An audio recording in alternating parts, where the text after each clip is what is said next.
Under Committee Rule 9, we will now question witnesses under the 5-minute rule. I will recognize myself for 5 minutes.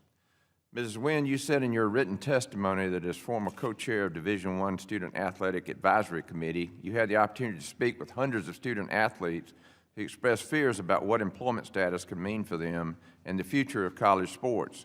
What were some of the top concerns you heard from your peers? Thank you for the question. The top concern from the student athletes I've spoken to is the ongoing threat of cutting athletic opportunity for thousands of student athletes to pay for the student athletes that generate the most revenue, which would ultimately create an uneven playing field between the athletes. Another fear is the potential decline in the prioritization of academics. Most student athletes who play in college do not go on to play professionally and choose their schools to pursue academics. We fear becoming employees would put a substantial emphasis on job security through athletic performance over the current academic eligibility-centric model.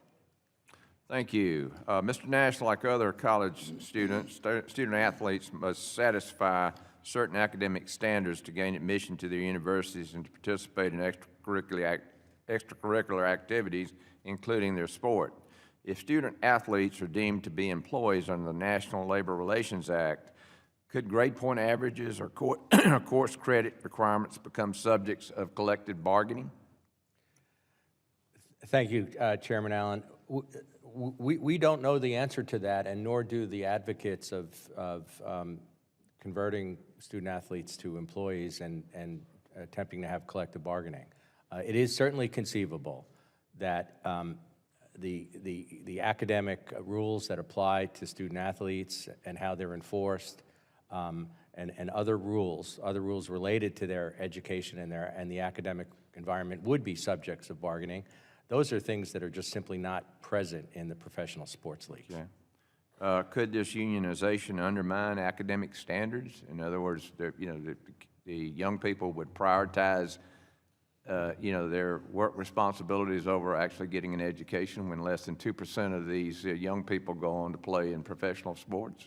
I think the reality of that is probably obvious, right? I think almost certainly if we're talking about what is essentially making the student athletes on these sports as professionals, that's going to be the focus, not academics. Right. Thank you. Ms. McWilliams-Parker, fewer than 2% of NCAA student athletes turn professional in their respective sports, as I mentioned earlier. What impact would employee status have on ensuring these college athletes can continue to focus first and foremost on being students and on their academic success to make sure that they have successful careers after college? Look, this conversation about, particularly for our HBCUs and our smaller institutions, I mean, I'm highly concerned about employment because the fact of the matter, our institutions were built in this country to give us an education. Athletics is an ancillary opportunity to allow our students to engage way beyond just getting their degree.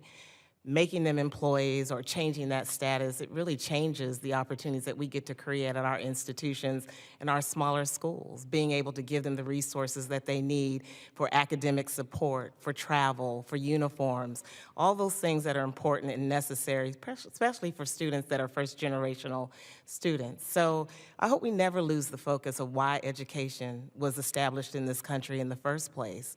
Athletics has just been the benefit that we all have. It's a privilege to be able to be a college student athlete, and I hope we don't take that away from them.